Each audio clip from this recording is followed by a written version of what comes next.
Hello guys, welcome back to my channel earth mom reactions. मैं हूं ज्योति और welcome है आप सभी का मेरे चैनल में नहीं है तो मेक श्योर चैनल को सब्सक्राइब ज़रूर कीजिए। वीडियो पसंद आई तो लाइक भी करिए। कमेंट सेक्शन में कमेंट करके ज़रूर बताइए कि आप सबको मेरा वीडियो कैसा लगा।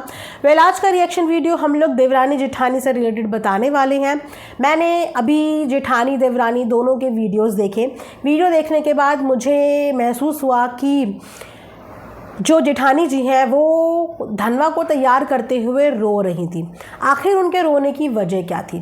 क्या वाकई में देवरानी जेठानी के बीच में कुछ चीज़ें सही नहीं चल रही हैं, या जो चीज़ें चल रही हैं वो मात्र सिर्फ एक दिखावा है? फाइनली आप लोगों को जेठानी जी देवरानी के स्टोर में भी नज़र आ गई। वहीं पे निक्कू भी काफ़ी ज़्यादा लो और डिप्रेसिव नज़र आ रही थी। मतलब जो चहक हमेशा से उसके भी चेहरे पे रहती है, वो चहक भी कहीं ना कहीं लॉस्ट थी।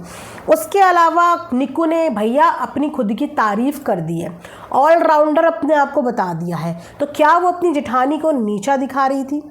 आखिर क्या था खुद को ऑलराउंडर बोलने के पीछे देवरानी जी का मकसद? चलिए इसी चीज़ के बारे में आज हम लोग वीडियो में चर्चा करेंगे। वीडियो को बिना स्किप करे हुए आप लोगों को एंड तक ज़रूर देखना है। और उसी के साथ सबसे पहले आप लोगों के साथ शेयर कर दूंगी मैं ये ब्यूटीफुल सा ड्रेस। गाइस सबसे पहले तो आप इसकी फुल लेंथ फ़ोटो देख लो। ये है लॉन्ग स्कर्ट के साथ कुर्ता जो कि कॉटन का है। इतना ठंडा कपड़ा है, समर के लिए इतना कूल है कि आप लोग आंख बंद करके इसमें इन्वेस्ट कर सकते हो। अगर मैं रेंज की बात करूँ तो बहुत जेन्युइन रेंज है इसकी। मैंने इससे पहले मरून कलर का भी स्कर्ट टॉप अपने लिए मंगाया हुआ है, और उसके बाद मैंने ये ग्रे एंड ब्लैक के कॉम्बिनेशन में भी मंगाया क्योंकि वो भी मुझे बहुत अच्छा लगा था। तो अगर आप लोगों को लेना है तो मेरी इसी वीडियो के नीचे कमेंट सेक्शन में लिंक पिन है। आउट ऑफ स्टॉक होने से पहले आप लोग जल्दी से बाय कर लेना। अगर नहीं मिलता है कमेंट सेक्शन में तो एक बार चैनल का कम्युनिटी पोस्ट चेक कर लेना। वहाँ पर काफ़ी सारे प्रोडक्ट्स के और भी लिंक है विद फ़ोटो, तो वहाँ से भी अगर आपको कुछ चीज़ पसंद आए तो आप बाय कर सकते हैं। चलिए इसी के साथ वीडियो में बढ़ते हैं हम लोग आगे। तो शुरू करते हैं सबसे पहले देवरानी जी के रोने के पीछे का कारण। आप जानते हैं कि 9 दुर्गा में ना देवरानी जेठानी का पूरा परिवार बहुत बढ़ चढ़ के हिस्सा लेता है। सबसे ज़्यादा जो इस दिन को एंजॉय करता है वो है इनके ससुर जी।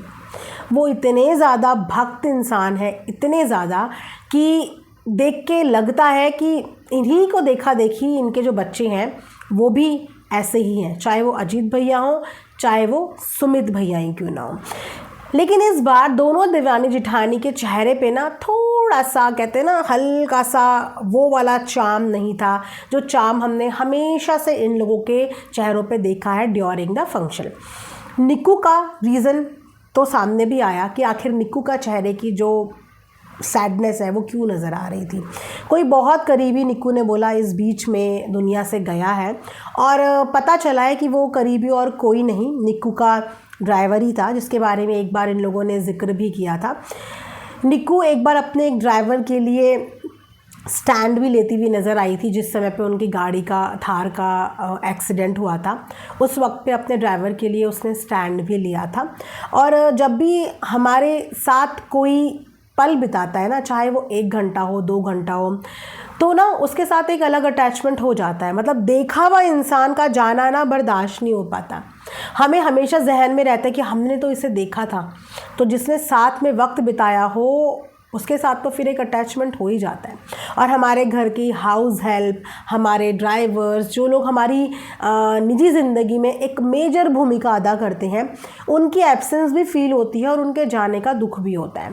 और यही दुख कहीं ना कहीं हो रहा था निक्कू को, जो उसने बताया भी, क्योंकि काफ़ी लोग उसके प्रेजेंस को फील कर रहे थे कि ये प्रेसिडेंट की ये बहुत सारी चीज़ों में नज़र नहीं आ रही है। तो जजमेंट भी पास होने लग गया था। इसीलिए बोलते हैं कि हर मुरझाए हुए चेहरे के पीछे देवरानी जेठानी का ही कलेश चल रहा हो, वो ज़रूरी नहीं होता। ज़िंदगी है, ज़िंदगी में बहुत सारी चीज़ें होती हैं, बहुत सारे अप डाउन होते हैं, अपना भी कभी कभी मूड स्विंग होता है। लेकिन इसका हमेशा रीज़न ये नहीं होता कि अगर देवरानी सैड है तो कहीं ना कहीं उसका रीज़न जेठानी ही होगी, या कभी जेठानी लो नज़र आ रही है तो डेफिनेटली उसका रीज़न सास ससुर ही होंगे या देवरानी ने ही टॉर्चर किया होगा। हमेशा यही लोग आपस में एक दूसरे की सैडनेस के पीछे की वजह नहीं हो सकते।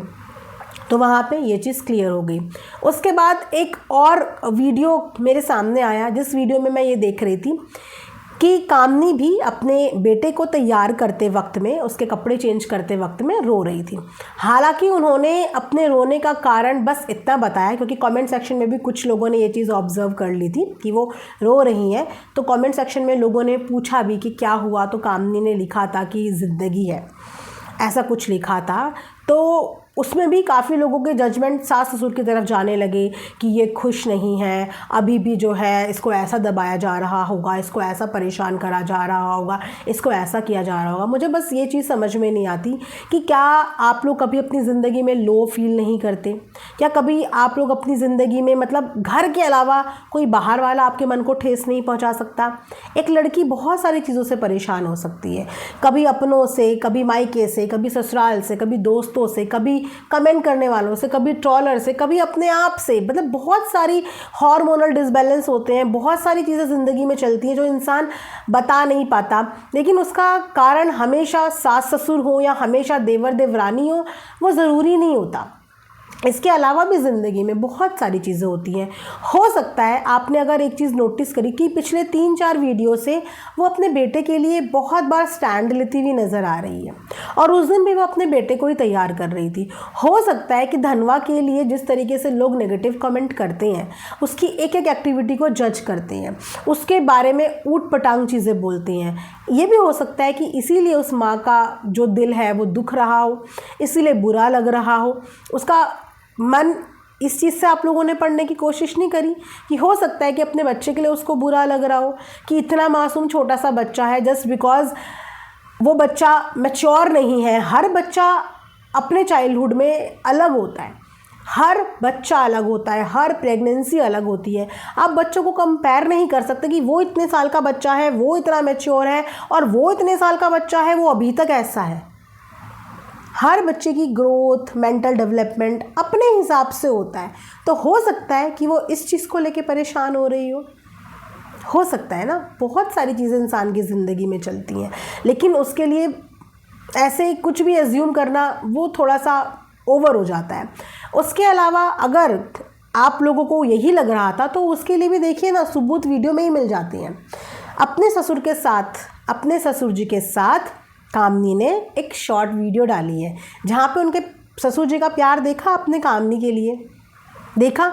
आप मान सकते हो जो ससुर इतना प्यार देते हैं उसको, इतना सम्मान देते हैं, पहले के दौर से ये परिवार बहुत आगे निकल चुका है। अब हर जगह पे कामनी को वो सम्मान मिलता है, हर जगह पे उसको बड़े का वो ऑरा मिलता है, वो औहदा मिलता है जो एक बड़ी बहू, एक बड़ा बेटा डिज़र्व करता है। हर जगह पे आपने देखा होगा कि आगे कामनी को ही रखा जाता है। उनके ससुर जी को पहले भी आपने देखा होगा कि किस तरीके से कामनी को आशीर्वाद दे रहे थे, आज भी आपने देखा होगा इस शॉर्ट में कि तो फिर कैसे सास ससुर कुछ कह रहे होंगे या देवर देवरानी कुछ कह रहे होंगे। दूसरी चीज़ कि देवरानी की मम्मी, उन्होंने देखो कामनी को कितनी रिस्पेक्ट दी। मतलब निक्की की मम्मी का नेचर इतना लवेबल है, इतना लवेबल है। मतलब मैंने आज तक ऐसी मम्मी बहुत रेयर देखी हैं जो अपनी बच्ची से ज़्यादा जेठानी से प्यार करती हो, जो हमेशा अपनी बच्ची से ऊपर जेठानी को रखती हो। बहुत ही ज़्यादा समझदार है निक्कू की मम्मी। जब स्टोर पे कामनी आई तो उन्होंने कामनी को स्टोर पे बड़ी मालकिन बोला, जबकि आप जानते हैं कि इस समय पे निक्कू का स्टोर जो हैंडल कर रहा है वो निक्कू का मायके का परिवार हैंडल कर रहा है। देखा जाए तो निक्कू की मम्मी का बहुत ज़्यादा मेजर रोल है निक्कू के इस बिज़नेस में। निक्कू की बहन का बहुत ज़्यादा मेजर रोल है इस बिज़नेस में, लेकिन उसके बावजूद उसकी मम्मी ने अपने आप को या अपनी छोटी बेटी को या अपने बेटे को नहीं बोला।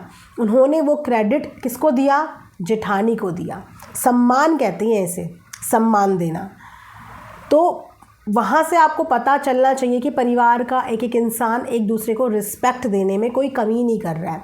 तो जो रिस्पेक्ट इतनी भरपूर दे रहा है, प्यार इतना भरपूर दे रहा है, आपने देखा कामनी जब गले लगती है निक्कू की मम्मी के, कितनी कंफर्टेबल है निक्कू की मम्मी के साथ, कितना अच्छा रिश्ता है उसका निक्कू की मम्मी के साथ। तो वो रिश्ते ना ऑर्गेनिक होते हैं। इंसान भी प्यार समझता है कि कहाँ से उसे इज्जत मिल रही है, कहाँ से उसको प्यार मिल रहा है।